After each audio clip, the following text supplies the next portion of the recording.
Hi friends, welcome back to Deepthi తెలుగింటి రుచులు.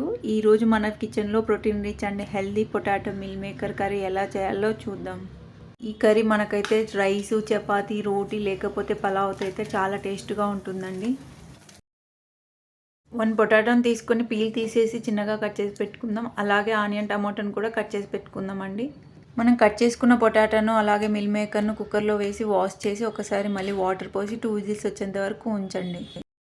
ఇప్పుడు మనం మసాలా ప్రిపేర్ చేసుకుందామండి. కొద్దిగా డ్రై కొబ్బరి, దాల్చిన చెక్క, ధనియాలు, లవంగం, మిరియాలు వేసుకొని గ్రైండ్ చేసుకోవాలండి. కుక్కర్ మనకు 2 విజిల్స్ వచ్చేసిందండి. ఇప్పుడు ఒక ప్యాన్ తీసుకొని ప్యాన్లో ఆయిల్ వేసి ఆయిల్ హీట్ అయిన తర్వాత మనం పోపు దినుసులు వేసి కరివేపాకు వేసి ఫ్రై చేయండి.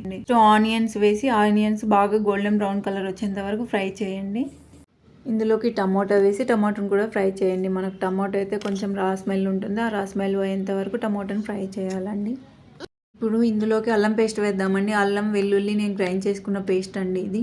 అల్లం పేస్ట్ వేసిన తర్వాత 1 మినిట్ మీడియం ఫ్లేమ్ పెట్టి ఫ్రై చేయండి. ఇందులోకి 1 టేబుల్ స్పూన్ సాల్ట్ అలాగే 1/2 టీ స్పూన్ పసుపు వేసి ఫ్రై చేయండి. ఇందులోకి 2 టేబుల్ స్పూన్ మిర్చి పౌడర్ని వేసుకోవాలండి. నేను వేసిన వీడియో క్లిప్ అయితే మిస్ అయిపోయింది.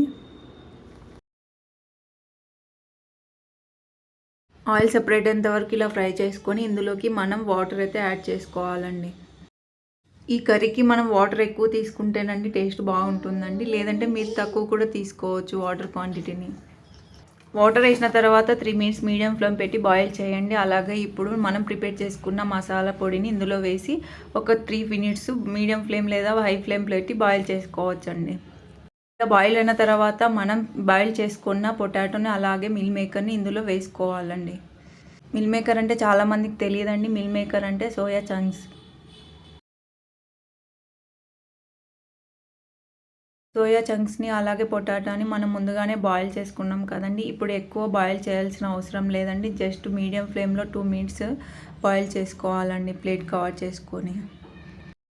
సోయా చంక్స్ అయితే ప్రోటీన్తో ఫుల్గా ఉంటుందండి. వెజిటేరియన్ వాళ్ళకైతే పర్ఫెక్ట్గా ఉంటుంది. నాన్ వెజ్ తినని వాళ్ళకి ఇది బ్యాడ్ కొలెస్ట్రాల్ తగ్గించి గుడ్ కొలెస్ట్రాల్ అయితే పెంచుతుందండి. మన tasty and protein rich potato meal maker curry అయితే రెడీ అయ్యిందండి.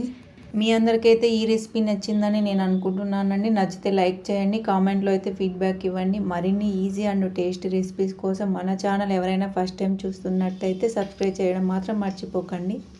Thank you for watching.